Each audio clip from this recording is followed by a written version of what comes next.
গল্প মায়াবন বিহারিণী হরিণী অন্তিম পর্ব প্রথম পরিচ্ছেদ। লেখনীতে নীল নূর। আমি বাসর ঘরে বসে আছি। আজ রাত সারাদিন কেমন কেমন করছিল, কিন্তু কেন প্রথমে বুঝতে না পারলেও পরে বুঝতে পারলাম আজ নাকি রুদ্রের আসার কথা ছিল। খানিকের মধ্যেই হৃৎপিণ্ডে ব্যথা অনুভব করলাম। এই চিঠিটা যদি রুদ্র লিখে থাকে তাহলে নিশ্চয়ই রাজের উপর প্রতিশোধ নেবে রুদ্র। প্রেমিক মন ভয়ের মাদকতায় আচ্ছন্ন হয়ে বারবার সৃষ্টিকর্তার কাছে আকুল আকাঙ্ক্ষায় দোয়া করছিল রুদ্র যেন না আসে। ঠিক তাই হলো, রুদ্র আসে নাই। আমার ভাবনায় ফুরন কেটে কেউ রুমে প্রবেশ করলো। ঘুমটার আড়ালে আর চোখে দেখলাম রাজ এসেছে। যদিও অন্যান্য বিয়ের মতো আমাদের বিয়ে জাঁকজমকপূর্ণ অনুষ্ঠান হয় নাই, তাই এত রিচুয়ালও করা হয় নাই। রাজ্যে আমাকে কাগজে কলমে শর্তহীনভাবে তিন কবুল বলে আপন করে নিয়েছে, তাতেই তো আমার সদ্ভাগ্য। আজ মনে প্রচুর বাসনা, যদি রাজ আমাকে পূর্ণতা দেয়। আবারও রাজের কথাগুলো মাথায় আসলো। এত সহজে তো সে আমাকে মেনে নেবে না। হয়তো সমাজকুল এর চোখে আমাকে সম্মান দিতে বিয়ে করেছে। আমার করা কর্মগুলোর জন্য হয়তোবা কখনো আমাকে পূর্ণ করে স্ত্রীর অধিকার দিবে না। হঠাৎ হাতের সূক্ষ্ম স্পর্শে শিউরে উঠলাম। রাজ ঘুমটা টেনে দিল। আমার সামনে বসে হালকা মৃদু হাসি দিয়ে বলল, তুমি জানো আমার মন গহীনে অন্যজনের বসবাস। তোমাকে অস্বীকার করতে পারবো না, তবে তাকেও ভুলে ভুলে যেতে পারবো না। আমি তোমার হক সম্পূর্ণ দেওয়ার চেষ্টা করব। আমাকেও সময় দিতে হবে তোমাকে নতুন করে ভালোবাসার, গ্রহণ করে নেওয়ার। হঠাৎ কপালে একটা হালকা পরশ দিতে আমি কেঁপে উঠলাম। মন মৃদুল প্রজাপতিরা ডানা মেলেছে, বসন্তের ফুল ফুটেছে, মনে অন্যরকম দোল খাচ্ছে।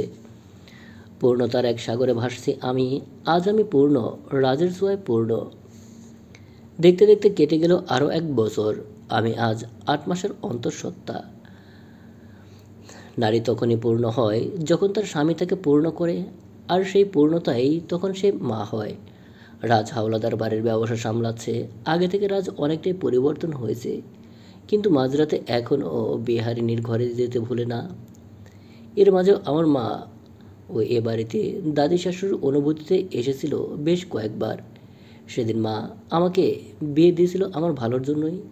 না হয় আমার মায়ের দ্বিতীয় স্বামী আমার উপর কোনো জল রেখেছিল। মা বুঝতে পেরেছিল, হাজার হোক সে তো মা, এটা মেনে নিতে পারছিলেন না। তাই এক প্রকার বাধ্য হয়েই আমাকে বিয়ে দেয়। আর তাছাড়া মায়ের সাথে তার ভাইদের আরও আগে থেকে যোগাযোগ ছিল, তাই মায়ের স্বামীকে টাকা দিয়ে আমাকে, যাক আর নাই বলি, এই বাড়িতে আমি সুখেই আছি। আল্লাহ যেন আমার কপালে এমন সুখ রাখতে পারে আমি কখনোই ভাবি নাই। যদিও আমার শাশুড়িমা আমাকে তেমন একটা পছন্দ করে না, ততটা মোহিনী ভাবিকে করে। যাগে জীবন তো সবাই ভালোবাসে না, কেউ কেউ অপছন্দ করবেই। রুদ্রের সাথে ইদানিং কারোর বেশি একটা কথা হয় না। রুদ্র আসবে আসবে বলেও আসে নাই। রাজ আজও আফসোস এর সুরে বলে, আমার জন্য আজ রুদ্র এরকম হয়ে গেছে। তাছাড়া রুদ্র কেন যেন বারবার বলে সে আসবে যখন রাজের রাজ্য এলোমেলো হয়ে যাবে। রাজও মুচকি হেসে বলে, আমি আগে থেকেই এলোমেলো। রুদ্র এই নামটাই আমার এখন ভয় করে। আসলেই হাওলাদার বাড়ির এক ছেলে সবার অগোচরে আড়ালে থাকে, যেন কারো এই ব্যাপারে মাথা ব্যথা নেই। খুবই অদ্ভুত এই রুদ্রের চরিত্র। আমি রুদ্র আর বিহারিণীর ছবি দেখেছি। বিহারিণী সত্যিই অপূর্ব সুন্দরী। আমি যেদিন রাজার আলমারিতে ছবি দেখেছি, আমি মেয়ে হয়েও শুধু মুগ্ধ হয়েছি। একটা ষোড়শী বয়সের মেয়ে এত অপরূপা কী করে হতে পারে? পেটে হাত দিয়ে কতবার যে বলেছি, আল্লাহ আমার যদি কখনো মেয়ে হয় তাহলে বিহারিণীর মতো অপরূপা যেন হয়। তবে রুদ্র সে কেউ কম নয়। রাজ থেকেও আকর্ষণীয়, কিন্তু অদ্ভুত তার চোখ চাহনি। ছবির মধ্যে রুদ্রকে রহস্যময় লেগেছে খুব। এর মধ্যে নিচে থেকে চিৎকার চেঁচামেচি শোনা যাচ্ছে। আমি ভারী পেট নিয়ে নিচে যাচ্ছি আস্তে আস্তে। আওয়াজটা বাড়ির বাগান থেকে আসছে। আমি ধীরে ধীরে সিঁড়ি বেয়ে নিচে নামতেই রাজ আমার হাত ধরল। আচমকা রাজ হাত ধরতেই ভয় পেয়ে গেলাম। রাজ মুচকি হেসে বলল, আমি তোমার স্বামী। চোখ টিপে বলল, ভয় পেও না। আর নিচে বাড়ির সবাই তো আছেই। চিৎকার চেঁচামেচি শুনলে তোমাকে যেতে হবে কেন? রাজ আর আমার মাঝে সম্পর্ক আগের থেকে অনেক বেশি গাঢ়। অন্য সাদামাটা স্বামী স্ত্রীর মধ্যে যেমন ঠিক আমাদের মাঝেও তেমন। বলতে বলতে নিচে নেমে এসেছি, খুবই হাঁপিয়ে গেছি। রাজ আমাকে নিয়ে সোফায় বসালো। আমি একটু চিন্তাময় কণ্ঠে বললাম, আমি এখানে বসবো না, খুব পানি তেষ্টা পেয়েছে, একটু পানি দিন। আর বাইরে কি হয়েছে জানতে হবে তো। রাজ পানির গ্লাস ঢালতে ঢালতে বলল, আহ, তোমাকে বলেছি না, এখন শুধু তোমার আর বাবুর যত্ন নিতে হবে। তেমন কিছু হয় নাই, বাবা চাচা আছে, মা আছে, তুমি চিন্তা করো না। আমাকে পানির গ্লাসটা দিয়ে দরজার দিকে তাকিয়ে বলল, ওই তো বাবা চাচা আসছে। আর রুদ্র। আমি প্রায় বিষম খেয়েও খাই নাই। পানি একটু খেয়ে গ্লাসটা রেখে উঠে দাঁড়ালাম। পিছু ফিরে তাকাতেই আমারও রাজের মতো অবস্থা। সামনে সুদর্শন একটা যুবক দাঁড়িয়ে আছে, বয়স হয়তো 28 বা 29-এ ছুঁই ছুঁই। শ্যামসুন্দর গাঢ় বাদামি চোখ, চুলগুলো এলোমেলো, একটু বড়, তবে এটাতেই যেন এই পুরুষটি আরও মায়াবী মানব করে তুলেছে ছবি থেকেও। ও বাস্তবতায় রুদ্র অনেক সুন্দর। রাজ রুদ্রকে দেখে একটু আত্মহারা হয়ে এগিয়ে গেল। হঠাৎ দাদি আর চাচি শাশুড়ি একটা মেয়েকে খুব আদর করে মায়াভরা নজরে এটা সেটা জিজ্ঞাসা করতে করতে বাড়ির ভেতর নিয়ে আসলো। রাজ যেন আকাশ থেকে পড়ল। শুধু রাজ নয়, এই ভরা পেটে আমার নিঃশ্বাস নিতে কষ্ট হচ্ছে। সামনে দাঁড়িয়ে আছে, সত্যি কি দাঁড়িয়ে আছে? এটা কি বিহারিনী? পা দুটো যেন চলতেই চাচ্ছে না, স্তব্ধ, কথা যেন মুখ থেকে বের হচ্ছে না। রিয়াকশন দিতে ভুলে গেছি, শুধু তাকিয়ে আছি। পেটে হাত রেখে খুব কষ্টে রাজের কাঁধে হাত রাখলাম। আমার হাত রাখতেই রাজ যেন হুঁশে ফিরল, কিন্তু হুঁশে ফিরেও সে যেন অন্য জগতে চলে গেল। রাজ দৌড়ে গিয়ে বিহারিণীর সামনে দাঁড়ালো। বিহারিণীকে হাত দিয়ে শুয়ে দিতেই বিহারিণী দুপা পিছিয়ে গেল। চোখের সামনে রাজ অন্য একটি মেয়েকে ছুঁয়েছে, এটা মনে মোটেও সহ্য করছে না। আমি সোফায় দপ করেই সবার অজান্তে বসে পড়লাম। রাজ হাঁটু গেড়ে বসে হাউমাউ করে কাঁদতে শুরু করলো। বলল, তুই কোথায় ছিলি এতদিন? আমি ভুল করে ফেলেছি, আজ আমার জন্য এত কিছু হয়েছে। সেদিন আমার মোটেও উচিত হয় নাই তোকে একলা ওইখানে ছেড়ে আসা। আমাকে মাফ করে দে, আমি তোকে খুব ভালোবাসি, সেটা অনেক আগে থেকে। কিন্তু সেদিন রুদ্রকে নিয়ে তোর জবাব আমাকে, আমার মনকে ক্ষতবিক্ষত করে দিয়েছিল। আমি চোখের পানি মুছে, আমি সেদিন তোর সামনে থাকলে অন্য কিছু হয়ে যেত। রাগ কমানোর জন্য আমি তোকে একা ছেড়ে গিয়েছিলাম। বিশ্বাস কর, আমি এখনও পড়ছি, প্রতিনিয়ত দহনে প্রজ্বলিত হচ্ছি। আমার প্রথম রুদ্রর বাঘ হাসিটা, ইস কি ভয়ঙ্কর! সবার চোখ আড়াল হলেও আমার হলো না। সে রাজকে বলল, তোর সামনে শুধু তোর চাচাতো বোন বিহারিণী দাঁড়িয়ে আছে না, তোর ছোটো ভাইয়ের বউ দাঁড়িয়ে আছে। তাই ছোটো ভাইয়ের বউকে ভালোবাসি বলাটা পাপ। তার উপর এখানে তোর 8 মাসের অন্তঃসত্ত্বা বউ আছে। রাজ নিজেকে সামলাতে পারছে না। আমি স্পষ্ট দেখছি তার মনের মন্দিরের যন্ত্রণা। ইস, তার প্রতিটা কষ্টের সাক্ষী আমি ছিলাম। কিভাবে বলতে পারি, আমি তো অনুভব করছি, কিন্তু নিজের মনের ব্যথা। হঠাৎ রুদ্র রাজকে জড়িয়ে ধরল, কানের কাছে ফিস ফিস করে কিছু বলল। রাজ সোজা দরজা দিয়ে বের হয়ে গেল। কি বলেছিল রুদ্র? রাজ কোথায় গেল? ঠিক হয়ে বলেছিলাম, আমার কপালে সুখ নেই, অবাগা যেদিকে যায় সেদিকেই সাগর শুকায়। পরিবারের সদস্যদের মাঝে পরিস্থিতি কেমন বিচিত্রময় লাগছে। লাগবেই তো, কেননা বিহারিণী, যেই বিহারিণীকে নিয়ে এত সমাগম, এত কিছু, আজ 2 বছর পর তার দেখা মিলল। 16 বয়সের কিশোরী আজ অষ্টাদশের যুবতী। অদ্ভুত হলেও সত্যি, সে যেন মায়াময় কোনো রাজকন্যা, আরও বেশি সুন্দর হয়ে উঠেছে।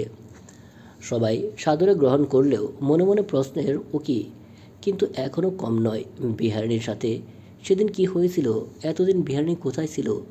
রুদ্র আর বিহারিণী বিয়ে করে নিল, অথচ পরিবারকে জানালে কি হতো? রুদ্র বিহারিণীর বাড়িতে এসেছে মাত্র কয়েক ঘন্টা খানেক, কিন্তু বিহারিণীকে যেন চোখে হারায়। রুদ্র সবাইকে বলে দিয়েছে এতদিন যা হয়েছে না হয়েছে সে সব কিছু সবাইকে বলবে। তবে বিহারিণীকে যেন কেউ প্রশ্নের ওপর প্রশ্ন করে বিরক্ত না করে। সত্যিই পুরুষের ভালোবাসা কি সুন্দর! রুদ্রকে যে ঘরের সবাই সমীহ করে চলে, আমার বুঝতে বাকি রইল না। রাজ্যে বাহিরে বেরিয়ে গেল। রাত 9টার উপরে বাজে। চিন্তায় মাথা থেকে যাচ্ছে না, কি করব। রাজের ফোনে এর উপর কল দিয়েছি, প্রতিবারের মোবাইল বন্ধ। ইদানিং পেটটা খুব বেশি ভারী আর একটু ব্যথা করে। আজ যেন সব কিছুই বিষিয়ে উঠেছে। মন মন ব্যথা, আমার পেটের অংশটাও ওই যেন তা হাড়ে হাড়ে বুঝতে পারছে। কিছুতেই খেতে ইচ্ছে করছে না, খাবার টেবিলেও যাই নাই, ঘরে বসে আছি। খুব করে আজ বাবাকে মনে পড়ছে। আজ পূর্ণ হয়েও আমার নিজেকে অপূর্ণ লাগছে। পূর্ণ হওয়ার বাসনা থেকে আজকে অপরাধগুলো কাজ করছে। সেদিন রাজ ভালো হওয়ার সাথে সাথে যদি শর্ত অনুযায়ী আমি চলে যেতাম, রাজের মাথায় হয়তো বোঝা হতাম না। এগুলো ভাবছিলাম আর চোখের পানি ধরে ধরে কইরা পড়ছিল। হঠাৎ করে দরজার কারো ভেতরে আসার শব্দ শুনতে পেলাম। আমি রাজ আসছে মনে করে ব্যাকুলতায় উঠে দাঁড়ালাম, কিন্তু আশা ভঙ্গ হলো। চমকেরও শেষ ছিল না। চাচি শাশুড়ির সাথে বিহারিণী দাঁড়িয়ে আছে দরজার সামনে। চাচি শাশুড়ির হাতে খাবার, কিন্তু বিহারিণীর চোখে হাজারো হৃদয় হরণের দুঃখ, কিছু হারানোর ব্যথা। চোখে মনে জল টলমল করছে। বিহারিণীর চোখে চোখ রাখার চেষ্টা করে ব্যর্থ হয়েছি। যতই হোক, প্রথম ভালোবাসা কেউ হারাতে চায় না। প্রথম ভালোবাসার টান সারা জীবনই থেকে যায় এক অদৃশ্য অনুভবের মাধ্যমে। আমি যেমন বিহারিণীর আশাটা জেনেও সহ্য করতে পারছি না। ও তো আমার মতো এতিম। ওর আকাঙ্ক্ষা, ভালোবাসা যাকে ঘিরে সব কিছু বলেছিল, এ বাড়িতে এসেছিল, আজ সেই তার হলো না। আমি কি ছিনিয়ে নিয়েছি? মন চোখ পড়ল জানি না, তবে বিহারিণীর চোখ দেখে রবীন্দ্রনাথ ঠাকুরের একটি উক্তি মনে পড়ে গেল।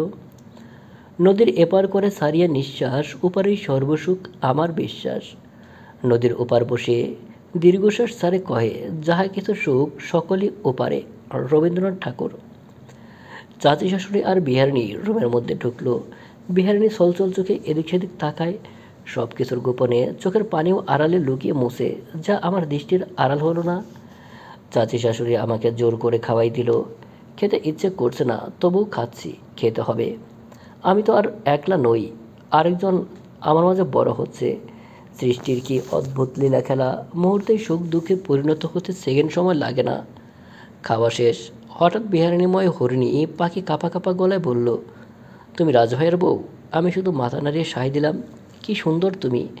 তোমার গর্বে তার অস্তিত্ব রাজত্ব করছে, তাই না? কয় মাসের তুমি, ভাবি? কি উত্তর দেব ভুল না করা হরিণীকে, যার শাস্তি সে পাচ্ছে? আচ্ছা, এই গল্প কি এখানেই শুরু নাকি শেষ, নাকি ইতিহাসের সূচনা মাত্র? বিহারিণীর কিছু প্রতিক্রিয়া না করেই, উত্তরের আশা না রেখেই আমার পেটে হাত দিল। সাথে সাথে রাজের অংশটা নড়ে উঠল। আজই প্রথম আমার পেটের অস্তিত্ব জানান দিচ্ছে সে আছে। সে এই ছোঁয়ার উত্তেজিত। এর আগে সে নড়াচড়া করতো, তবে আজকের মতো না। অদ্ভুত এই বিহারিণী সুখ পেল কি জানি না, তবে আমি অদ্ভুত অনুভূতির সম্মুখীন হচ্ছি। বিহারিণীর ছোঁয়ায় বড্ডই মায়াময়। বিহারিণীকে কিছু বলবো তার আগেই দরজার সামনে থেকে একটা সূক্ষ্ম পুরুষালী কণ্ঠ ভেসে এলো, বলল, বাবুটা অন্যের, অস্তিত্বটাও অন্যের, আর তুই অন্যের সব কিছু অনুভব করছিস। আমি রুদ্র কী করে মেনে নেই এই অনুভূতি? আমার তোকে দিতে অসুবিধে নেই। একদিন চেষ্টা করলেই 8 মাস পর তুইও পেয়ে যাবি নিজের মধ্যে। বিহারিণী সহ চাচি শাশুড়ি আর আমিও চমকে উঠলাম। নিমেষে বিহারিণী হাতটা সরিয়ে ফেলল। চোখে মুখে ভয় ও ব্যাকুলতার ছোঁয়া স্পষ্ট। আমি দরজায় উকি দিতেই দেখি রুদ্র দরজার সামনে হেলান দিয়ে দাঁড়িয়ে আছে। আমাকে দেখে রুদ্র আবারও বলল, ভাবি, আমার বউটাকে ছাড়ো। তাকে ছাড়া থাকতে আমার খুবই অসুবিধা হয়। রুদ্রের মা নিজেই হতভম্ব। ছেলে মায়ের সামনেই রুদ্রের দিকে রাগি চোখে তাকিয়ে চাচি শাশুড়ি বলল, ঠোঁট কাটা বেয়াদব ছেলে কোথাকার। অদ্ভুত এই বিহারিণী ফিক করে হেসে উঠল। রুদ্র আপন মনে তাকিয়ে আছে। ইস, রুদ্রের কি চাহনি! রুদ্র বিহারিণী তো চলেই গেল। বিহারিণী সত্যিই ভাগ্যবান, রুদ্রের মতো মানুষ পেয়েছে। মধ্যরাত, আমার ঘুম আসছে না। যার স্বামী এখনো বাহিরে, কি করে আসবে? হঠাৎ করে রাজের আগমন। মনে মনেই বলে উঠল, আপনি বাঁচবেন অনেক বছর। আমি আস্তে আস্তে রাজের দিকে এগিয়ে গেলাম। কি বিশ্রী গন্ধ! রাজ আজ নিশ্চিত কিছু খেয়ে এসেছে। আমি কখনোই রাজকে এতদিন এমন ভয়ঙ্করভাবে দেখি নাই। কি অগোছালো রাজ! আজ রাজকে আবারও সেই আগের রাজ দেখা যাচ্ছে। রাজ আমাকে দেখে বলল, তুমি এখনো ঘুমাই নাই মায়াবিনী? ইস, পুরো হৃদয়টি ধাক্কা দিল। আজ রাত জেগে থেকো না তুমি। আজ আমি ঠিক নেই, বড্ড অগোছালো আমি। আমি চাই না তুমি আমার এই অধ্যায় আর অবস্থান ভাগিদার হও। তাছাড়া আমি এটাও চাই না আমার জন্য তোমার আর আমাদের অস্তিত্বটার ক্ষতি হোক। রাজের দু চোখ থেকে জল গড়িয়ে পড়ছে। নিজেকে সামলানোর হাজারো চেষ্টা, আকুল আবেদন ও প্রচেষ্টা। হাতের উল্টো পিঠটা দিয়ে মুছে আবারও বলল, আমাকে ক্ষমা করে দিও, আমি কেন পারি না। বলে সে রুম ছেড়ে চলে গেল। আমি জানি সে সেই অন্ধকার রুমে যাবে, স্মৃতির নদীগুলোকে আলিঙ্গন করবে আর হাহাকার আর আফসোস করবে। আজ এত শক্ত মানুষ হয়েও আমি নিজেকে শক্ত করতে পারছি না। পরিশেষে দুষ্কার। ভবিষ্যৎ কি, কেমন গোলক ধাঁধা এটা।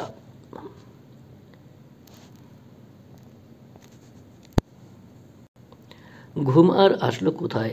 বারান্দায় দোলনায় বসে আছি, কালো মেঘময় আকাশের দিকে তাকিয়ে আছি, ভাবছি তুমি ভালোবেসে পাগল, আমি ভালোবাসা না পেতে পেতে পাঙ্গাল। বিধাতার মিলন মেলা ঝুড়িতে, এ কেমন মিলন তোমার আমার। রাত যদিও মাতাল অবস্থায়, তবে হুঁশে ঠিক। ওই যে বলে না, যাতে মাতাল তালে ঠিক। সে যাচ্ছে অন্ধকার কুঠুরিতে, একটু ডুলে ডুলে। যখনই রুদ্রের রুম পাড়ি দিয়ে সেই অন্ধকার কুঠুরিতে যাবে, তার আগেই রুদ্রের রুম থেকে আওয়াজ আসছে। প্রথমে সে উকি দিতে না চেয়েও বিহারিণীকে এক নজর দেখার ইচ্ছা জাগতেই দরজার সামনে দাঁড়িয়ে এলো। দরজাটাও আবজানো ছিল, তাই সহজেই রাজ রুমের ভেতর উকি দিল। ভেতরে রুদ্র, তার বাবা, চাচা আর দাদি বসে আছে। বিহারিণী নেই। বিহারিণী নেই, তাই আগ্রহ হারিয়ে সরে যাওয়ার উদ্দেশ্যে পা বাড়াতেই একটা বাক্য তাকে বাধ্য করলো এখানে দাঁড়িয়ে ভেতর আলাপচারিতা শোনার জন্য। রুদ্র, আজ সপ্তাহখানেক হবে বিহারিণী কোমা থেকে বেরিয়েছে। দাদি, কি বলিস, এতদিন আমার নাতনি? রুদ্র, হোম। সেদিন অ্যাক্সিডেন্টে আমি আর আমার টিম তন্ন তন্ন করে খুঁজেছি পুরো শহরের নদীর শাখাতে শাখাতে। এরপর আল্লাহর অশেষ রহমতে আমরা বিহারিণীকে খুঁজে পাই। সেখানে তার শরীর ক্ষতবিক্ষত ছিল, অবস্থা ছিল জটিল। কোনো মতে সে শুধু শ্বাস নিচ্ছিল। তারপর আমি তাকে আমার বন্ধুর হাসপাতালে আইসিইউতে অ্যাডমিট করাই। আমরা পুরো টিম 6 মাস বিহারিণীর চিকিৎসা দেশেই করাই। যদিও ভেতর থেকে বিহারিণী কোনো রেসপন্স করছিল না, তবে আস্তে আস্তে সে বাহ্যিক দিক থেকে সুস্থ হচ্ছিল। তারপর আমি আর আমাদের টিম মিলে পরামর্শ করে বিহারিণীকে দেশের বাইরের চিকিৎসার জন্য নিয়ে যাই। দীর্ঘ 2 বছর 1 মাস পর তার জ্ঞান ফিরে। যদিও বিহারিণী এখন সুস্থ, তবে তার পুরোপুরি সুস্থ হতে আরও কিছুদিন সময় লাগবে। আর সে দেশে ফেরার জন্য পাগলামি করছিল রাজকে দেখার জন্য। তোমরা তো জানো, রাজকে বিহারিণী আগে থেকেই পছন্দ করতো, রাজও। কিন্তু রাজ তো মায়ের সাথে সংসার করছে, কয়েকদিন পর বাচ্চা হবে, সুন্দর একটা সংসার। বিহারিণী এমনিতেই আবেগী মেয়ে। আমি চাই না রাজ মায়ের সংসার ভাঙার দোষ ওর উপর এসে পড়ুক। তাই জ্ঞান ফেরার 2 দিন পর এক প্রকার বাধ্য করেই বিহারিণীকে আমি বিয়ে করি। তারপর সপ্তাহ পর দেশে ফিরি। রাত যেন আকাশ থেকে পড়ল। সে এখন হাড়ে হাড়ে বুঝতে পারছে কি ভুলটাই সেদিন করেছে সে। রুদ্র বুঝতে পেরেছে বিহারিণী তাকে পছন্দ করে, ভালোবাসার চোখে দেখত। বিহারিণীর ছোট ছোট আবদারগুলো কেন যে সে বুঝতে পারে নাই। আজ তার ভুলের জন্য সে বিহারিণীকে হারিয়ে ফেলছে। বিহারিণী কোথায় আছে রাত জানে। আগে প্রায়ই বিহারিণী তার দাদির রুমে ঘুমোতো, আজও তার ব্যতিক্রম নয়। রাজের ভুলো মন মস্তিষ্ককে প্রাধান্য না দিয়ে দাদির রুমের দিকে ছুটল সবার অগোচরে। এদিকে সবাই চিন্তিত। রাজ, মায়া, বিহারিণী, রুদ্র, সবার জীবন নিয়ে আরও কথা হচ্ছে, যেগুলো দেওয়ার আড়ালেই থেকে গেল। বিহারিণী ঔষধের প্রভাব ঘুমিয়ে আছে। অদ্ভুত এই বিহারিণী ঘুমিয়ে থাকলে যেন আরও সুন্দরী রাজকন্যা হয়ে ওঠে। রাজ দাদির রুমে ঢুকতেই বিছানায় এলোমেলো অবস্থায় বিহারিণীকে ঘুমিয়ে থাকতে দেখে এক অদ্ভুত নেশায় আসক্ত হয়ে পড়ে। ধীর পায়ে বিহারিণীর দিকে এগিয়ে গেল, খাটে বসে বিহারিণীর চুলগুলো কানে গুছে দিল। মিষ্টি বিহারিণীর ঘুমন্ত অবস্থায় কেঁপে উঠল। ওদিকে রাজ বিহারিণীতে আরও বেশি মাতাল হচ্ছে। লাল টকটকে ঠোঁট, টমেটোর মতো ফুলো ফুলো গাল, মিষ্টি সুগন্ধ, সব মিলে রাজের অজান্তেই বিহারিণীর মাদকতা রাজকে আকৃষ্ট করছে। হঠাৎ করে রাজ বিহারিণীর দিকে ঝুঁকে পড়ল। খুব বেশি ফাঁকা নেই, মাত্র কয়েক ইঞ্চি। তবে দরজার দিকে যদি কেউ দেখে, সবাই বলবে একে অবৈধ সম্পর্ক গাঢ় হচ্ছে। দরজার আড়াল থেকে কেউ ছবি তুলে ঠিকই তুলে নিল, অদ্ভুত বিশ্রী হাসি দিয়ে। রাজ এখনও বিহারিণীকে স্পর্শ করে নাই। তার আগেই রুদ্রের কথাগুলো ভেসে উঠল মনে। এই বিহারিণী তো এখন অন্যের বউ, অন্যের আমানত। মুহূর্তে সে একটু দূরে সরে গেল, ফিসফিসিয়ে বলল, তোমাকে ভালোবাসার পর জীবনে দ্বিতীয়বার কাউকে ভাবিনি। বিধাতার এমন গোলকধাঁধা খেলায় আমি অন্যজনের, তুমি অন্যজনের হতে পিছপা কেউই হটিনি। তুমি আমার সেই জন, যাকে বুকের বা পাশে যত্ন করে আমি কি জীবন্ত দাপন করিনি। আমি ভালো আছি, দিব্যি আছি, হয়তো এক যন্ত্রের মতো বেঁচে আছি। যন্ত্র একদিন নষ্ট হয়ে যায়, আমিও ফুরিয়ে যাব। এই সময়ে আমার হাহাকার থেকে কিভাবে মুক্তি পাবে বলো তো?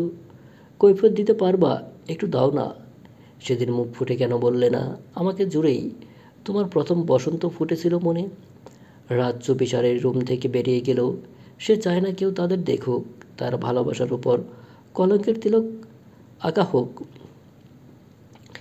বিহারিণী ঘুম থেকে উঠতে উঠতেই 10টা বেজে গেল। সবাই যার যার মতো নিজের কাজ করছে। বিহারিণী ফ্রেশ হতে নিচে দৌড়ে, তার সেই ষোড়শী বয়সের স্বভাব এখনও সে ভুলতে পারে নাই। বিহারিণী, চাচি ও চাচি, একটু খেতে দাও।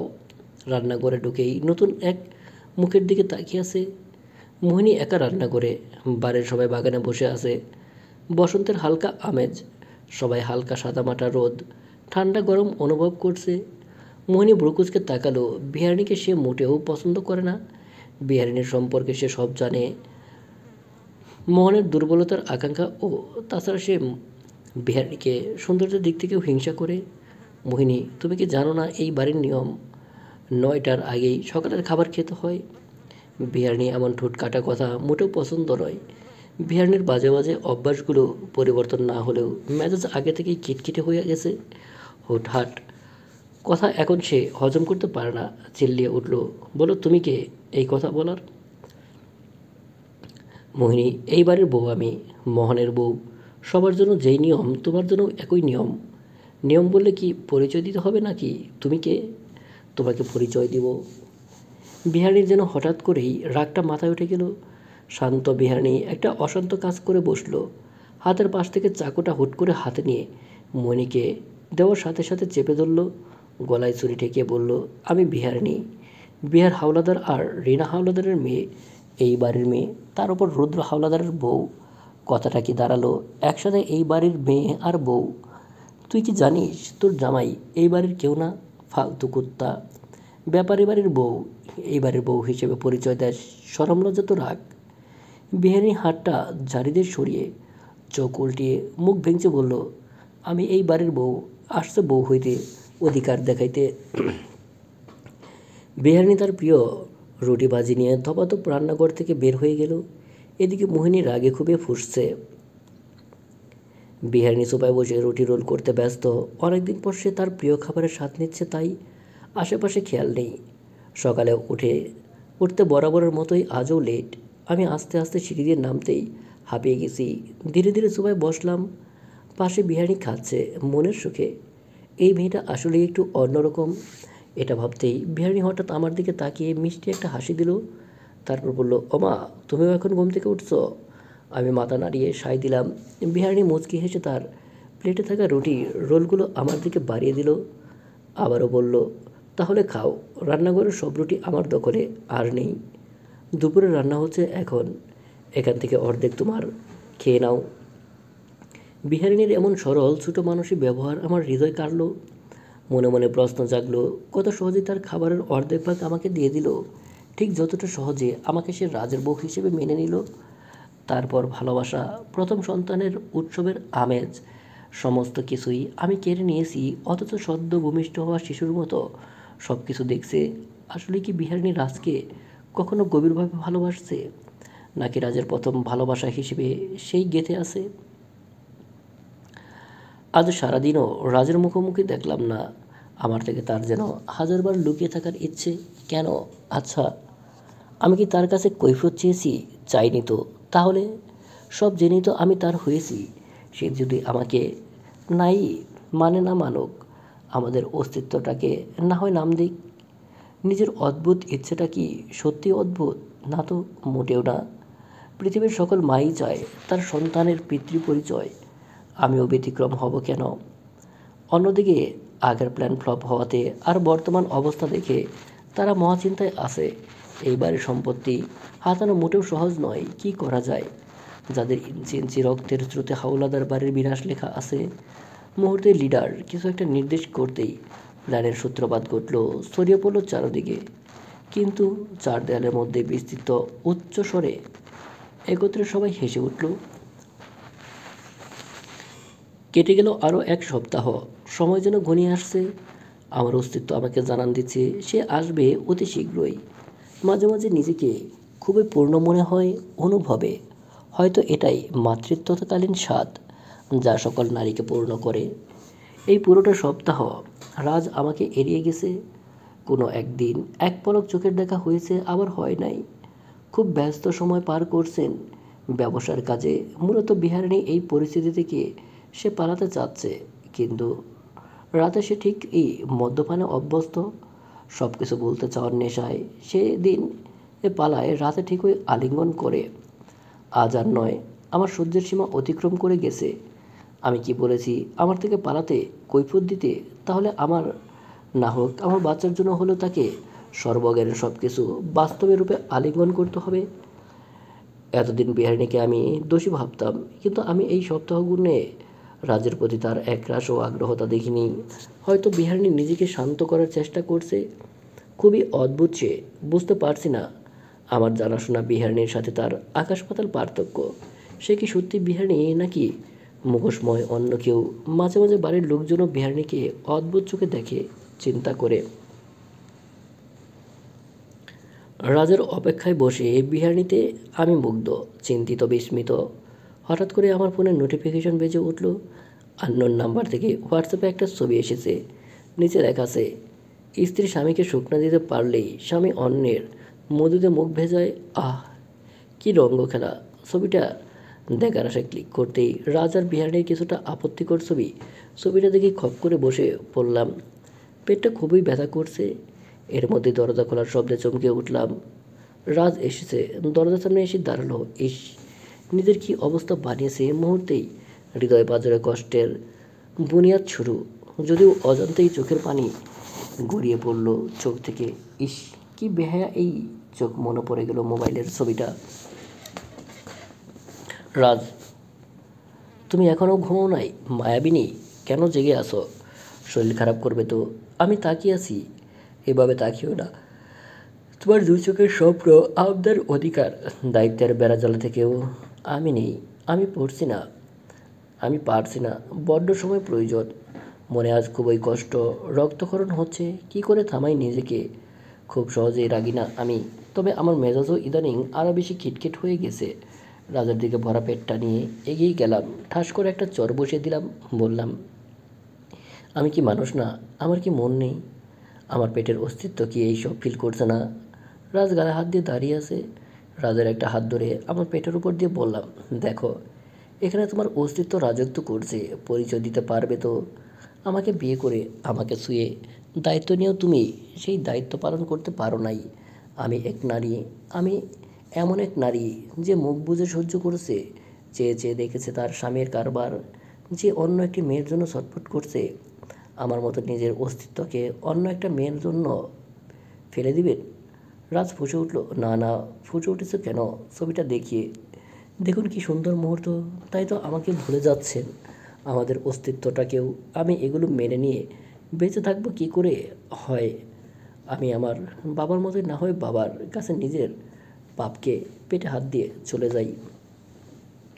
রাজা সহ্য করতে না পেরে ঠাস করে একটা চর মারল।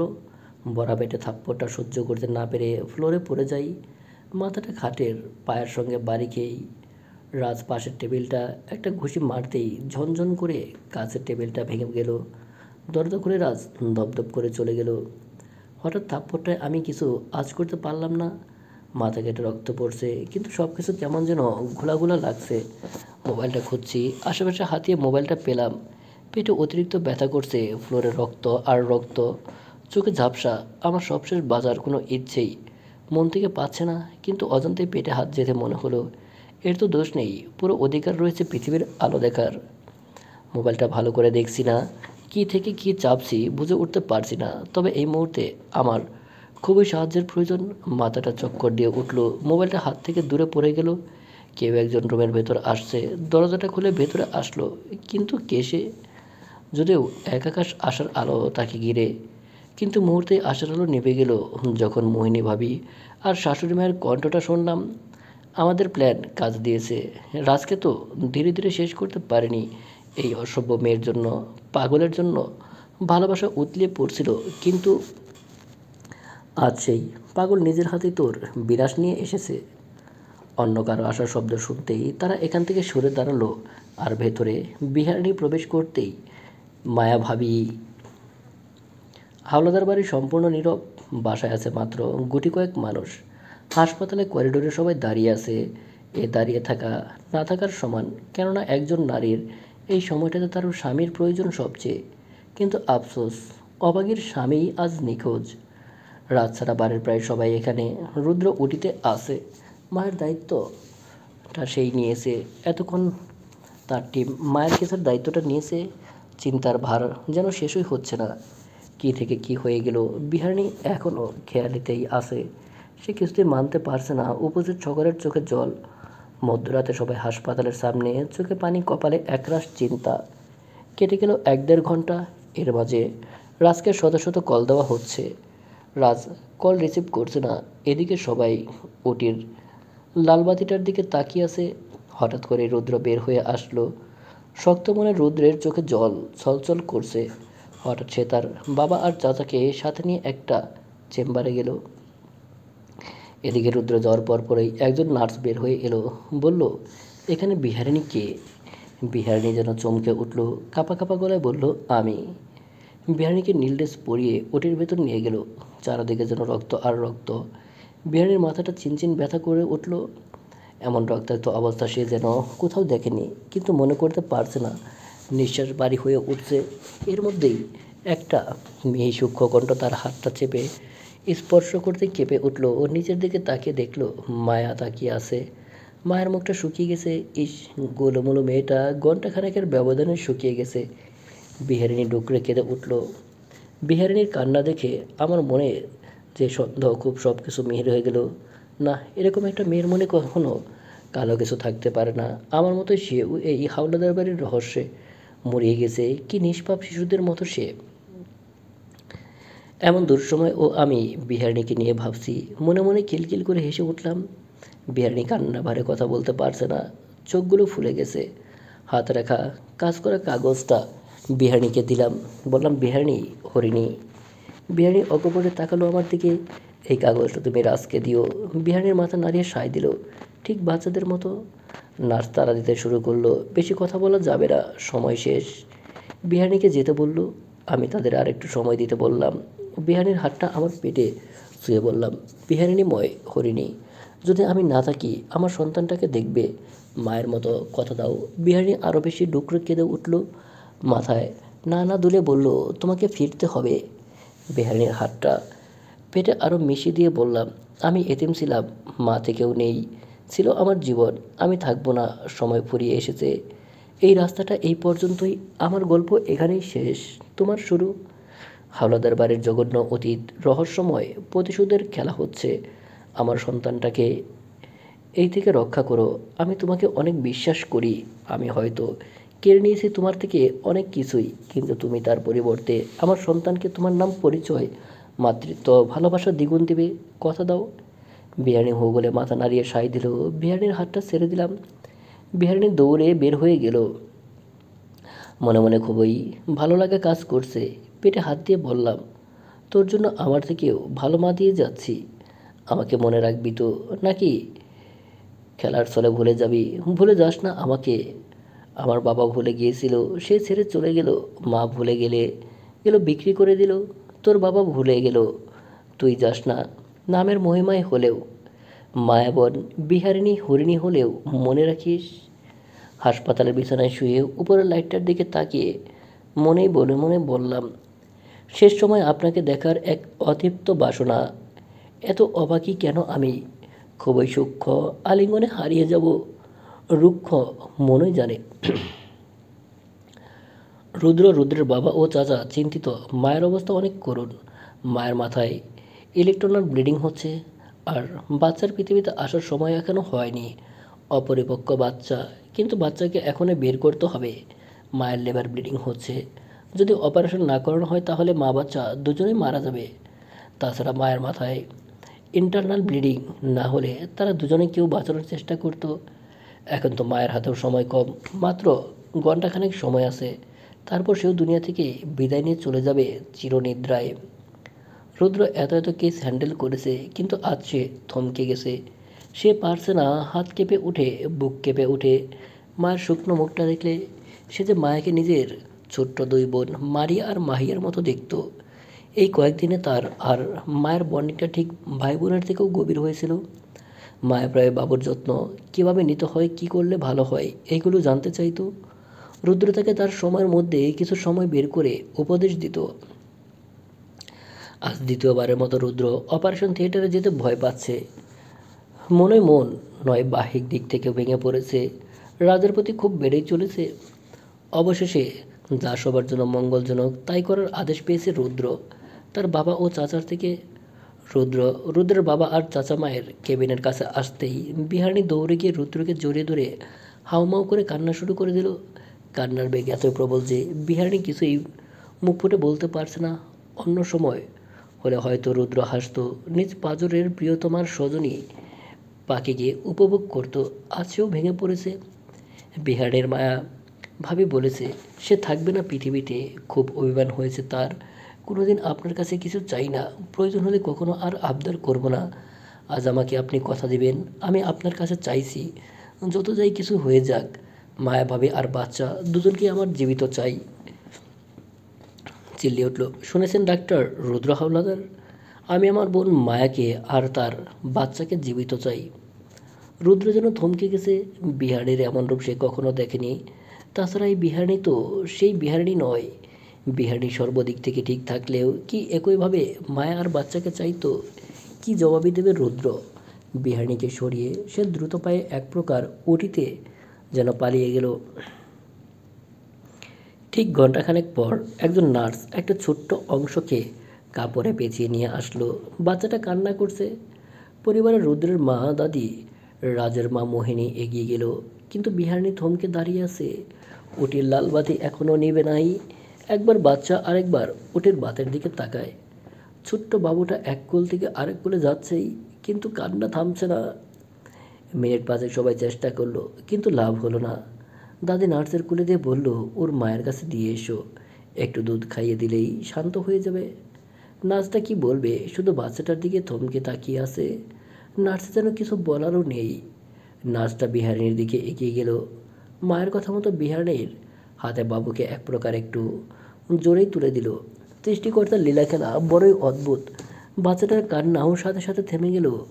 ছোট্ট একটা সবে জন্ম নেওয়া ফুটফুটে বাচ্চাটা যেন তার মাকে খুঁজে পেল। পরম আবেশে শান্ত হয়ে গেল। দাদি, রুদ্রের মা, উপস্থিত সবাই হতবাক হয়ে গেল। নার্সের মুখে মৃদু একটা হাসি ফুটে উঠল। মনে মনে বলল, মায়াময় মেয়েটা হয়তো এই দিকে নিজেকে ভাগ্যবতী মনে করতেই পারে। অপারেশন থিয়েটারে সব চেষ্টা করছে রুদ্র আর তার টিম। কেন যেন আজ সব কিছুই ব্যর্থতার শিকলে বন্দি দশায় বিরাজমান। বলে না, সময়, ভাগ্য, জন্ম, মৃত্যু সব কিছুই বিধাতার মেনে চলে।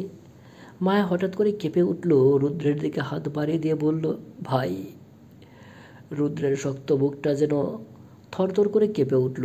আমার বাচ্চাটাকে দেখো, আমি চলে যাব, ফিরবো না।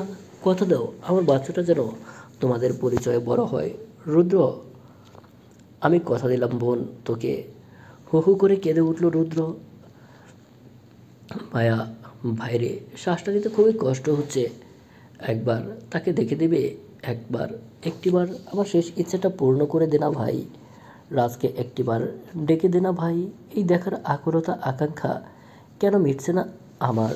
আমি রুদ্রের হাতে মায়া তার অতৃপ্ত অর্ধ আশা না বলা কথা ব্যক্ত করে চলে গেল না ফেরার দেশে। উপস্থিত সবার চোখে যেন জল গড়িয়ে পড়ছে। মুহূর্তে ফজরের আজানের ধ্বনি ছড়িয়ে পড়ল চারদিকে। যেন মায়ের সাথে সাথে এক কালো অতৃপ্ত রাত শেষ হলো। নতুন এক বিষাদময় দিনের শুরু হলো।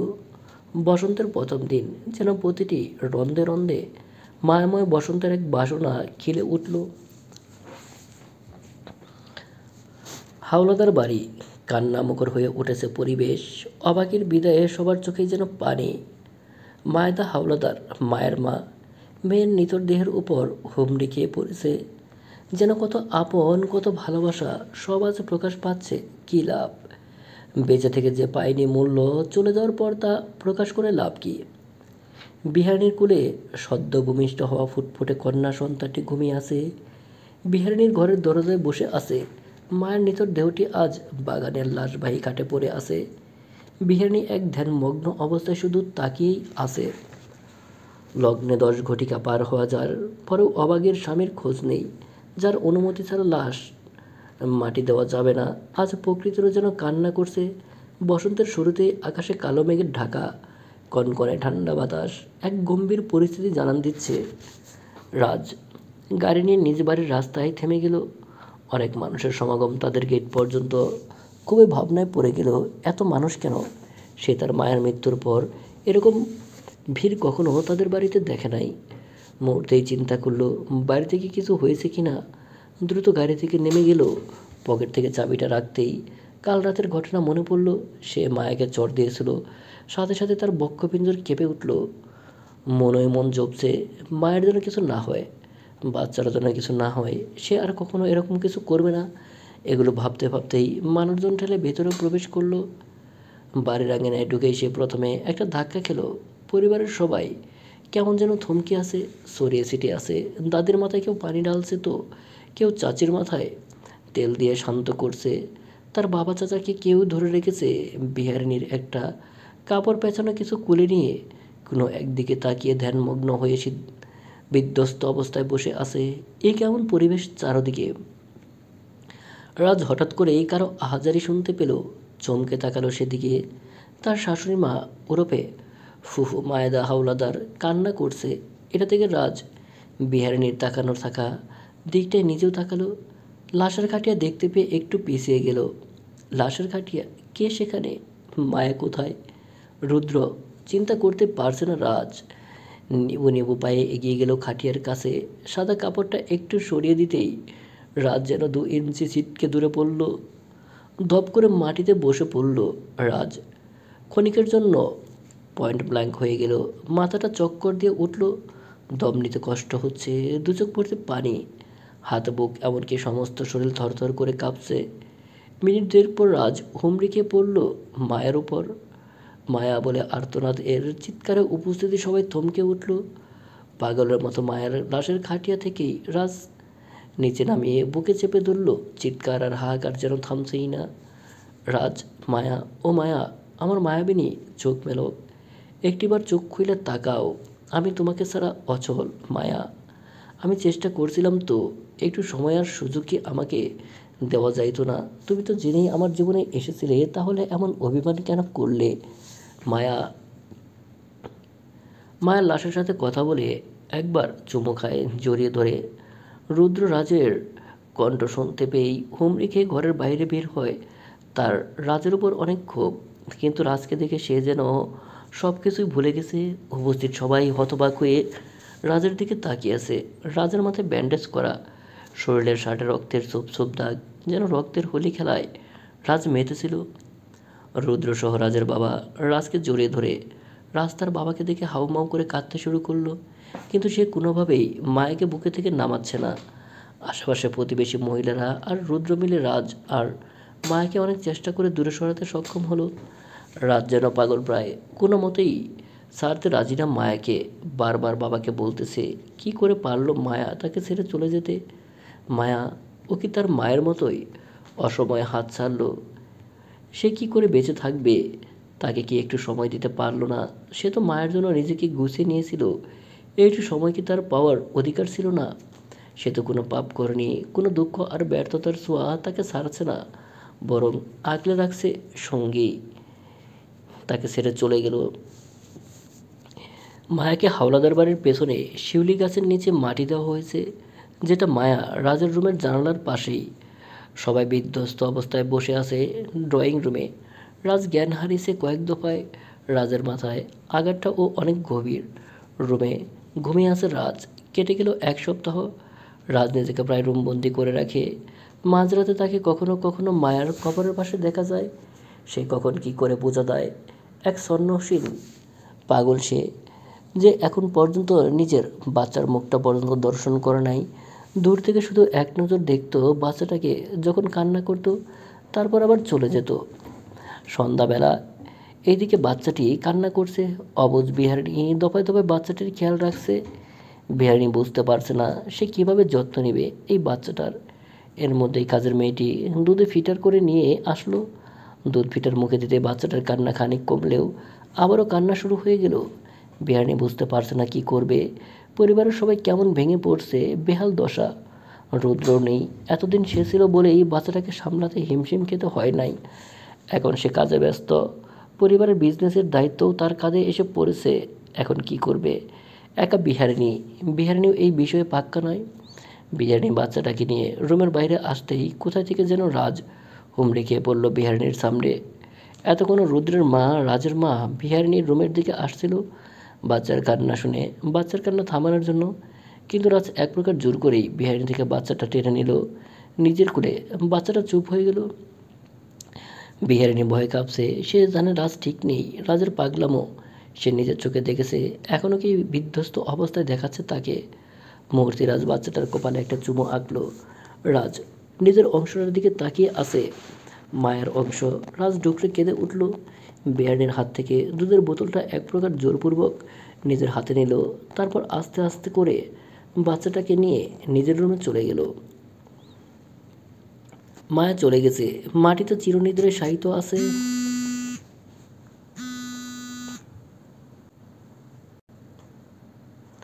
মায়া চলে গেছে, মাটিতে চিরনিদ্রায় শায়িত আছে।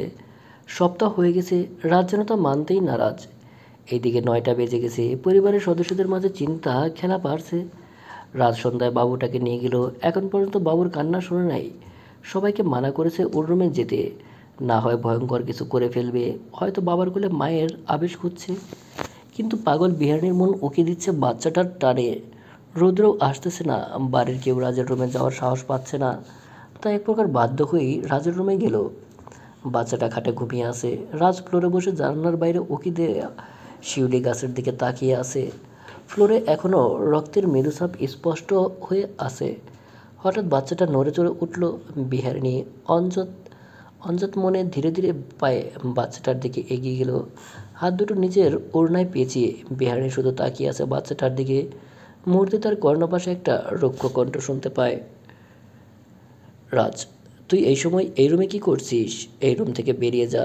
শুনতে পাস নাই আমি কি বলেছিলাম? আমার রুমে আসতে মানা করেছি, যা। বিহারিণীর হুঁশ ফিরল, রাজের দিকে তাকালো। রাজকে সত্যিই এখন রাস্তার পাগলের মতো দেখা যায়।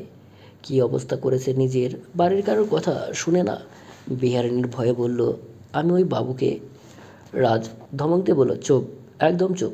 তুই আমার সামনে আসিস না, দয়া করে তুই চলে যা না হয়। এর মধ্যে বিহারিণী দুপা পিছিয়ে নিল। হঠাৎ বিহারিণীর হাতের কাগজটা এগিয়ে দিয়ে বলল, মায়া তোমাকে দিতে বলেছে। সে রুম থেকে বেরিয়ে গেল। বিহারিণীর বাচ্চা সুলভ মন, বাচ্চাটা যেন কান্না করছে, কিন্তু সে অসহায়। রাজ কাগজটা নিয়ে বারান্দায় দোলনায় বসলো। এই স্থানটা তার মায়াবিনীর খুব পছন্দের একটা জায়গা ছিল। রাজের জ্যোৎস্নার আলোতে শিউলি গাছটাকেও যেন কাছ থেকে মায়াবিনীর অংশ মনে হচ্ছে। এই গাছটার নিচে তার বাম পাজরের অংশ শায়িত আছে। চোখ থেকে হঠাৎ নোনা জল গড়িয়ে পড়ল চোখের হাতের কাগজটাতে। ছেলেদের নাকি কান্না করতে মানা, কিন্তু কে বোঝাবে এই পাষণ্ড হৃদয়কে? সে মায়াতে আটকে আছে। আসলে কি বিধাতার খেলা এত নির্মম, যাকে দেয় চারদিক থেকে দেয়, যাকে দেয় না কোনো দিক থেকে দেয় না। কি দরকার ছিল সেদিন তারই হাতে তার মায়াবিনীর মৃত্যুর লেখাটা লেখানোর? কি দরকার ছিল কেউ কি একটু উত্তর দেবে, যাতে সর্বহারানোর রাজ একটু শান্তি খুঁজে পায়? তার মনে তো বিশাল দুর্বিষহ। মনই মন।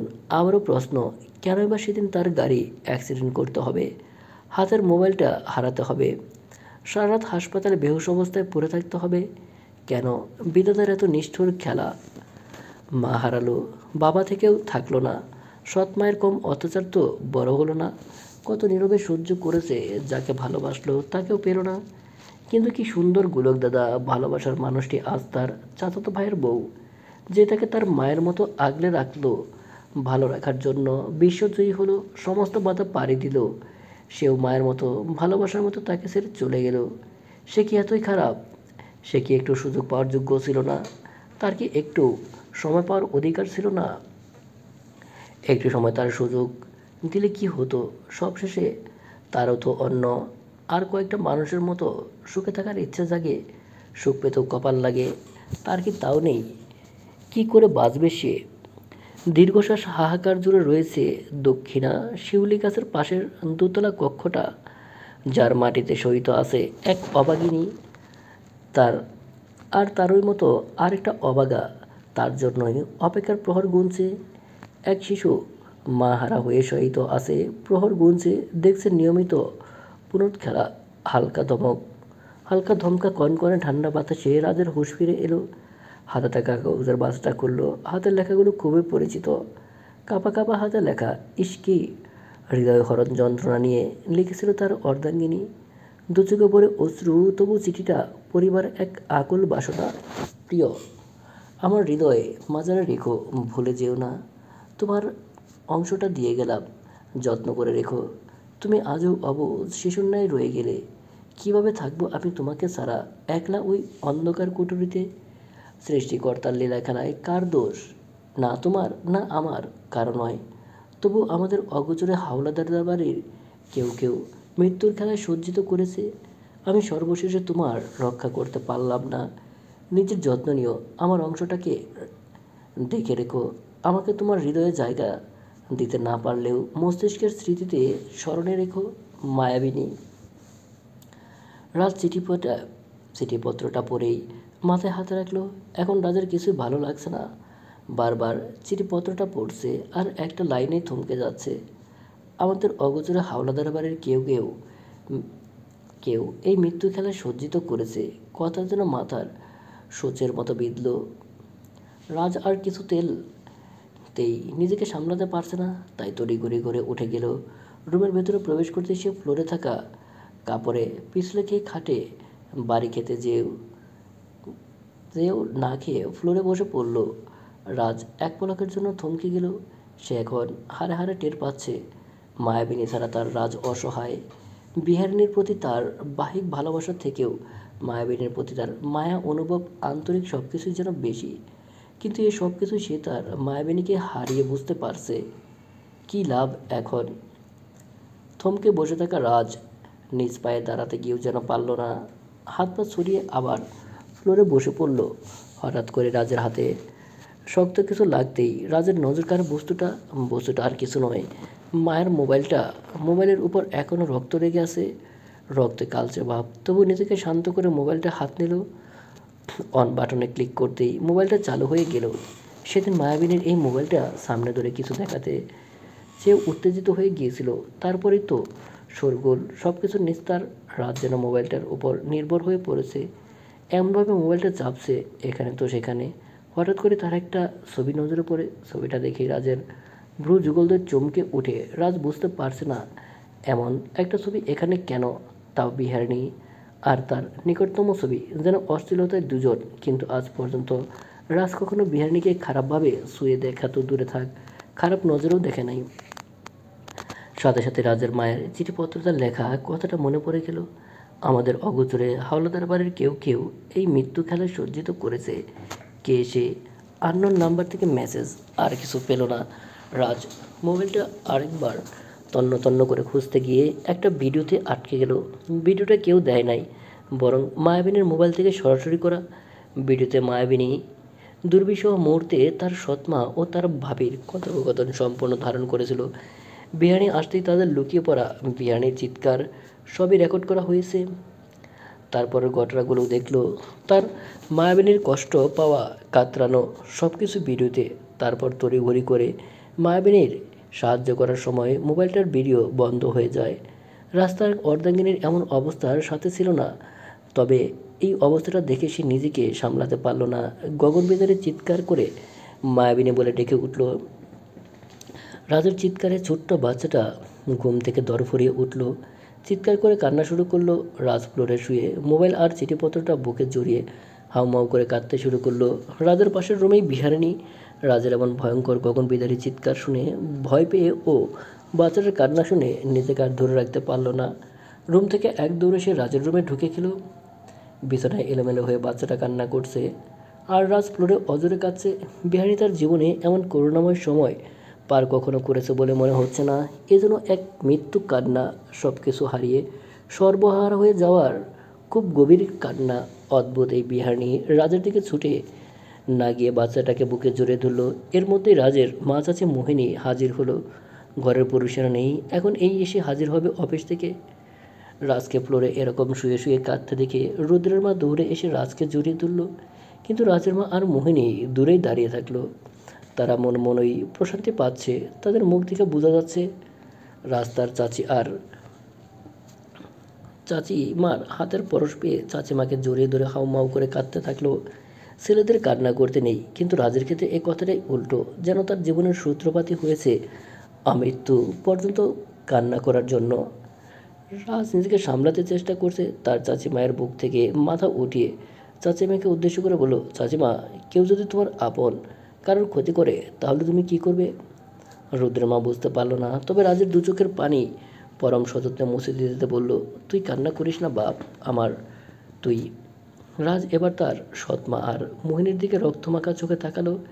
একটু রাগী কণ্ঠে বলল, চাচিমা, কেউ যদি রুদ্রকে মেরে ফেলে তাহলে কি করবে? কথাটা বিহারিণীর অগোচরেই তার মস্তিষ্ক পৌঁছায়। আনমনে বলে ফেলল, খুন করে রক্তের হোলি খেলায় মেতে উঠব। রাজ বিহারিণীর দিকে তাকিয়ে অদ্ভুত মুচকি হাসল। এদিকে রাজের মা আর মোহিনীর পরাণ যায় যায় অবস্থা। মনই মন তাদের কুকু করছে, কোথাও রাজ কিছু জেনে ফেলল না তো? ফ্লোরে রক্তের চকচকা দাগ কেটে যাওয়ার মাথাগুলো বডি থেকে দূরে পড়ে আসে। আরেকজন শরীরে আচর আর আচর ফিকনি দিয়ে রক্ত পড়ছে। সেই রক্তের একজন যুবক নিজেকে মাতাচ্ছে, আরেকজন খুব সযত্নে অন্যদের দেখাচ্ছে কিভাবে মানবদেহের চোখ, কিডনি, হৃৎপিণ্ড সুন্দর করে কাটতে হয়, তা আবার বিনামূল্যে ডোনেটাকে পাঠানো হবে। সামনে থাকা দুজন পুরুষই দেখে চিৎকার করছে আর বারবার রক্ত, মানবদেহ, বিশ্রী রক্তের গন্ধে বমি করছে, জ্ঞান হারাচ্ছে, নিজেদের জীবন ভিক্ষা চাচ্ছে।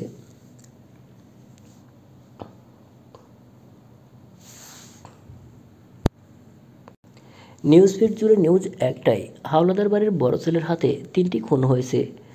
ভুক্তভোগীর পরিবারের কয়েকজন কোনোমতে বেঁচে থাকলেও তার অবস্থাও যেন তেন। এই খবর যেন মুহূর্তেই ছড়িয়ে পড়ল নেট দুনিয়ায়। যদিও এখন একজন এর কর্মকাণ্ড আর কালো অন্ধকার অধ্যায়ের আড়ালেই রয়ে গেল। সমস্ত দুষ্বার একজন মাথা পেতে স্বীকার করে নিল। ঘটনা শুরু। রাজের কথা আর রক্তচক্ষু উপেক্ষা করে রাজের সৎমা আর মোহিনী দাঁড়িয়ে থাকতে পারে নাই। রাজ বিহারিণী সহ নিজের বাচ্চাকে এবং রুমের উপস্থিত সবাইকে ঠেলে রুম থেকে বের করে দিল। বের হতেই রাজের মা আর মোহিনী যেন নিজের রুহ আর শান্তি নিজেদের অন্তরে খুঁজে পেল। তবে এটা কিন্তু চরম ঝড় আসার আগের মুহূর্ত, যা সকলের অজানা। রাজ মুহূর্তেই রুদ্রকে কল দিল। রুদ্র আর রাজ ভাই হওয়ার চেয়ে বন্ধু বেশি। কথা আছে, বন্ধুত্ব বন্ধু ভাঙে, গড়ে ওঠে শত্রু, সেই শত্রুই আপন হয় ক্ষরণ সময়গুলোতে। তাই রাজ এই সময়টাতে আর নিজেকে সামলাতে না পেরে বন্ধুময় শত্রুকে, যার কালো অধ্যায় নরপশুদের চেয়েও ভয়ঙ্কর, তাকেই স্মরণ করল। রুদ্র বাড়ি ফিরছে, ঠিক তখনই পুরনো নম্বরটাতে কল বেজে উঠল। দেখে রুদ্র চোখ ছোটো ছোটো করে ব্রো কুঁচকে ফেলে। মূল উদ্দেশ্য একটাই, দীর্ঘ 2 বছর পর তার নম্বরে পুরনো রাজের নাম্বারে কল এসেছে। নিশ্চয়ই ঘটনা গম্ভীর, ভয়ঙ্কর। হাতের বুড়ো আঙুলটা কপালের এক সাইডে স্লাইড করে বিড়বিড় করে বলল, সময়টা আবার এসেছে, একটু দূরে সরে যেতে চাচ্ছিলাম, নিজেকে পরিশুদ্ধ করার সময় পেলাম কোথায়। আবার ডাক এসেছে, ইস, রক্তের এক ভয়ঙ্কর নেশায় আসক্ত হতেই হবে, কি দুর্বিষহ। কলটা কেটে গেল। পুনরায় আসবে না জানে রুদ্র, তাই বাড়ি থেকে মাত্র 100 মিটার দূরে থেমে গেল গাড়িটি। যার অন্তরায় থেকে বেরিয়ে এলো দুনিয়ার কালো অন্ধকার অধ্যায়, এক ভয়ঙ্কর চিরচেনা মুখ। হাওলাদার বাড়ির পিছনে একটা বিশাল বাগান আছে, যার একটু গভীরে একটা ঘর আছে। খুব বড় না, আবার খুব ছোটও না, মাঝারি সাইজের খাড়া এই একতলা ঘরটা সবার চোখের আড়ালেই থেকে যায়। তাছাড়া এদিকটা সচরাচর কেউ আসে না, তাই কালো কাজ করতে এই ঘরের মানুষগুলো 2 পাও পিছিয়ে যায় না। ঘরটায় ঢোকা যে কারোর পক্ষে সম্ভব নয়। হাই সিকিউরিটি আছে এই ঘরটায়। ঘটি করে কয়েকজন লোকই এই ঘরটাতে ঢুকতে পারে। মিনিট 15 এই ঘরে রোজ রুদ্রের কথা চলল। তারপর মিনিট 2 রুদ্র কতগুলো লোককে আদেশ দিল। ঘণ্টাখানেক পর ঘরটাতে 4 জন মানুষ বন্দী, যার শুধু অপেক্ষার প্রহর গুনছে। এই বুঝি চিরবিদায় নিল তারা পৃথিবী থেকে। হাওলাদার বাড়িতে 2 জন মানুষ ছাড়া সবাই কুঠুরিতে বসে আছে। তার মধ্যে প্রিয় কয়েকজনের হাত মুখ বাঁধা। বিহারিণী আর রুদ্রের মা ঘুমিয়ে আছে। মারিয়া আর মাহিয়া তো আগেই লন্ডনে মামা মামির কাছে থেকে পড়াশোনা চালিয়ে যাচ্ছে। বাকি থাকে বাড়ির বড়রা বসে আছে রুদ্রের অন্ধকার কুঠুরিতে। হাত মুখ বাঁধা অবস্থায় মাটিতে পড়ে আছে রাজের সৎমা মোহিনী আর মোহিনীর বাবা আর মোহন। হাওলাদারের বাড়ির কর্ত্রী রাজ রুদ্রের দাদি রাজকে আদেশ করে বলল, আমাদের কোনো আক্ষেপ নেই, সবাই তো শুনলাম, প্রমাণ দেখলুম, তোমাদের কাজ তোমরা করো। এটা বলেই দাদি, রুদ্রের চাচা ও বাবা চলে গেল। এই বিরল ঘটনার সাক্ষী শুধু একটা কালো রাত, যেখানে পরিবারের সদস্যরা নিজেদের সন্তানদের নরপশু হওয়ার জন্য উস্কানি দিয়ে যাচ্ছে। কি ভয়ঙ্কর এই বাড়ি আর বাড়ির রূপ! শুরু থেকে শেষ পর্যন্ত সব কিছু জানে রুদ্র আর রাজ। এত কিছু তাদের অগোচরে হয়ে যাবে তা বুঝে উঠতে পারে নাই। আসলে ঘরের শত্রুই বিভীষণ। তাছাড়া তারা ও নিজ খেয়ালিতে বন্দী ছিল, একটু পথভ্রষ্ট হয়েছিল, কিন্তু এতেই যে তাদের শত্রুরা তাদের উপর প্রভাব বিস্তার করবে, আপন কেড়ে নেবে, এটা মেনে নেওয়া যাচ্ছে না। না, সত্যি যাচ্ছে না। তারপর যা নৃশংস হত্যাকাণ্ডের খেলা সজ্জিত হলো এই ঘরে, যা এই ঘরের এক অতৃপ্ত চাহিদা মাত্র, যা ক্রমধারায় চলছে এক প্রজন্ম থেকে আরেক প্রজন্ম। পরিশেষে রাজের সৎমা মোহিনী এবং মোহিনীর বাবার মৃত্যুর খেলা এমনভাবে সজ্জিত করা হলো, যা মহলের উপর দায়ভার এসে পড়ল। সমস্ত দোষভার মোহন মেনে নিল, তাছাড়া যে তার কোনো উপায় নেই। কিন্তু তার মধ্যে রুদ্র এই প্রথম আফসোস করলো, যেখানে সবার দেখা মৃত্যু 3টি হলেও অগোচরে 4 জনের হয়ে গেছে। প্রতিশোধের এই নেশায় নিষ্পাপ একজনও হারিয়ে গেল। কেটে যায় 1 সপ্তাহ। হাওলাদার বাড়ি যদি শান্ত, ঠিক ততটাই অশান্ত। রুদ্র ইদানিং একটু অন্যরকমভাবে চলে। কিছু একটা তাকে কেমন এলোমেলো করে দিয়েছে। এদিকে বাড়িটা জনশূন্য নিস্তেজ হয়ে গেছে। ব্যাপারী বাড়ির লোকজন মোহনের কেসটা লড়ছে। মোহনের অবস্থা খুবই ভয়াবহ। সে সব জেনেও কিছু করতে পারবে না, এমন এক অবস্থা। তাই সব কিছু মেনে নিয়েছে। প্রকৃতি ছাড় দেয়, তবে ছেড়ে দেয় না। তার পাপের শাস্তি সে পাচ্ছে, কিন্তু যে পাপ করেনি তার কি দোষ ছিল? মোহিনী আর তার বংশের। হয়তো এটাই বিধাতার নিষ্ঠুর এক খেলা। নিজেকে মানিয়ে নিতে পারছে না, তাকে এই যন্ত্রণা আরও ভয়ঙ্কর নেশায় পরিণত করছে। প্রতিশোধ এর পরিবর্তে প্রতিশোধই চায়। মোহন যে খুন করেছে তার খুব একটা প্রমাণ নেই, তবে মোহনের মানসিক ভারসাম্য হারিয়ে যায় বারবার। তাই আপাতত তাকে কারাগারের পরিবর্তে মানসিক হাসপাতালে ভর্তি করা হয়েছে। বিহারিণী ব্যস্ত সময় পার করবে না কেন? বিহারিণী মায়ের মেয়েকে নিয়েই মেতে উঠেছে। কে বলবে এই ছোট্ট বিহারিণী আরেক ছোট্ট বাবুকে সামলাচ্ছে। অবশেষে মায়ের মেয়েটার নাম মায়রা। মায়ের মায়া আর রাজের রতে রাখা হলো। পরিবারের সবাই বাচ্চাটাকে মানজিয়া হাওলাদার মায়রা বলেই ডাকে। ইদানিং বিহারিণীর মাথাটা চিনচিন ব্যথা হয়।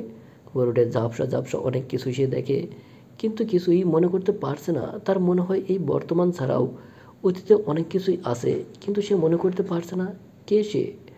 রুদ্রের সামনে বসে আছে বিহারিণী, এগুলো রুদ্রকে বলছে। সে আবছা স্মৃতি অনুকরণ করে মনে হয় হাজারো অতীত তার মধ্যে বিস্তার করছে, যেন সে এখন যে বর্তমান বিস্তার করছে এটা সে নয়, সে অন্য কেউ। রুদ্রের চোখ ঝাপসা হয়ে এলো, ভয়ঙ্করভাবে তার দুনিয়া কালো হয়ে এলো। যদিও সে ছাড়া কেউ জানে না চোখের সামনে থাকা বিহারিণীর সত্যটা।